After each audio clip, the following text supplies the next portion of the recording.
건물, 즉 삼각자산을 재평가 모형으로 회계 처리하는 경우입니다. 자, 유형자산은 최초 인식 시점에 원가로 측정하죠. 그래서 금융자산하고 금융부채는 최초 인식 시점에 공정가치로 측정하지만 유형자산, 즉 건물은 최초 인식 시점에 원가로 측정합니다. 그래서 취득원가가 100만원이죠. 그래서 X1년 초 100만원 이렇게 측정을 하고, 자, 삼각자산이기 때문에 삼각자산의 재평가 모형으로 회계 처리할 때는 감가상각을 먼저 하고 공정가치로 재평가를 해야죠. 자, 감가상각을 이중체감법으로 실시하는 경우입니다. 자, 이중체감법은 정액법의 회법이라고도 하죠. 지금 내역연수가 5년이기 때문에 정액법의 상각률은 5분의 1, 즉 20%입니다. 따라서 그 배인 상각률 40%로 상각하는 것이 이중체감법이죠. 자, 그런데 이 정률법과 이중체감법은 감가상각비를 계산할 때 감가상각 대상금액의 상각률을 곱하는 것이 아니고 기초장부금액의 상각률을 곱하죠. 정률법과 이중체감법은. 자, 그걸 반드시 기억해 두셔야 됩니다. 아주 기본적인 내용이니까 아마 잘 알고 계실 겁니다. 자, 건물 기초장부금액이 100만원이죠. 거기에 상각률 40% 곱해서 X1년 감가상각비가 40만원이죠. 자, 따라서 X1년 말 감가상각 후 장부금액은 100만원에서 40만원 상각한 후 금액 60만원이 됩니다. 자, 그래서 잔존가치가 지금 10만원 있다고 해서 감가상각 대상 금액이 지금 잔존가치를 차감하면 90만원이죠.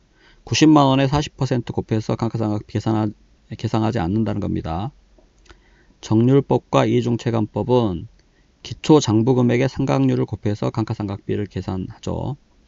나머지 방법은 감가상각 대상금액의 상각률을 곱하는데 정률법과 이중체감법은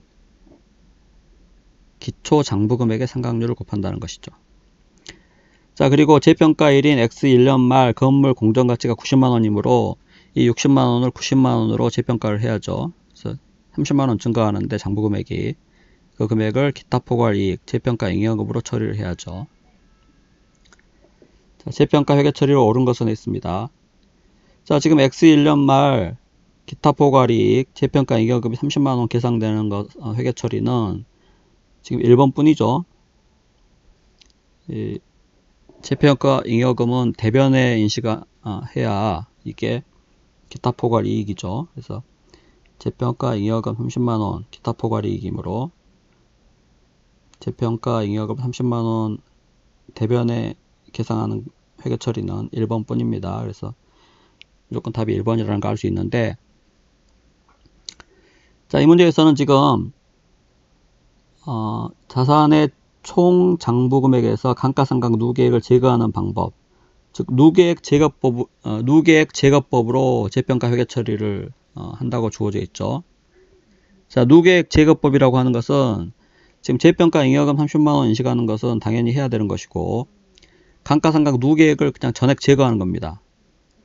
자, 지금 X1년에 감가상각을 40만원 했기 때문에 감가상각 누계액이 재평가하기 전에 40만원 있겠죠. 그래서 감가상각 누계액 40만원을 감소시키는 거죠. 제거하는 것이기 때문에. 자, 원래 감가상각 누계액은 자산의 차감 계정이므로 대변에 기록되어 있을 건데 40만원을 그것을 제거하는 거니까 차변에 기록해서 제거를 하죠. 그래서 감가상각 누계액 40만원을 차변에 기록해서 제거하고, 나머지 금액은 건물 금액에서 조정해 줍니다. 건물 10만원을. 왜냐하면 원래 건물 취득원가가 100만원이었는데 공정가치 90만원으로 10만원만큼 건물이 취득원가가 감소했다고 볼 수 있죠. 그래서 건물 금액을 10만원 감소시켜 주는 겁니다. 자, 이렇게 하는 게 누계액 제거법이고,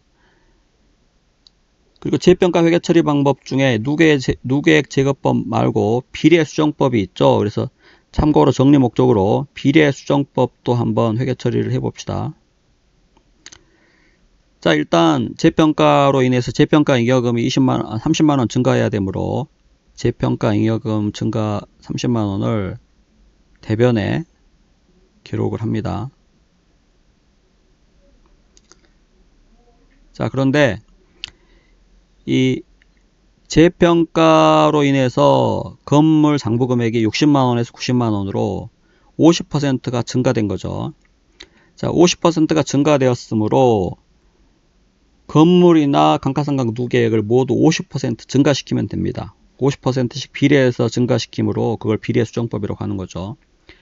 자, 원래 건물 취득원가가 100만원인데 50% 증가시키면 150만원으로 50만원 증가시켜야 되는 거죠. 그래서 차변에 건물 50만원 이렇게 해야 건물이 100만원에서 150만원으로 50% 증가될 것입니다. 마찬가지 감가상각 누계액도 50% 증가시켜야 한다는 거죠. 자, 재평가하기 전에 감가상각 누계액은 40만원이었죠. 자, 그거를 50% 증가시키면 40만원에 50% 하면은 20만원 증가시켜야죠. 그래서 20만원 증가시키는 겁니다. 그래서 차변 대변 일치하죠. 이렇게 회계 처리하는 방법이 비례 수정법입니다. 자, 그래서 누계액 제거법은 감가상각 누계액을 전액 제거하고 재평가를 하는 것이고, 차액은 건물 계정에 조정해 줘야 되는 겁니다. 비례 수정법은 재평가 되는 금액만큼 그 퍼센티지를 구해서 그거 퍼센티지만큼 건물과 감가상각 누계액을 비례적으로 수정해 주는 거죠. 그래서 이 개념만 정확히 이해하시면은 회계 처리가 그렇게 어렵지는 않습니다.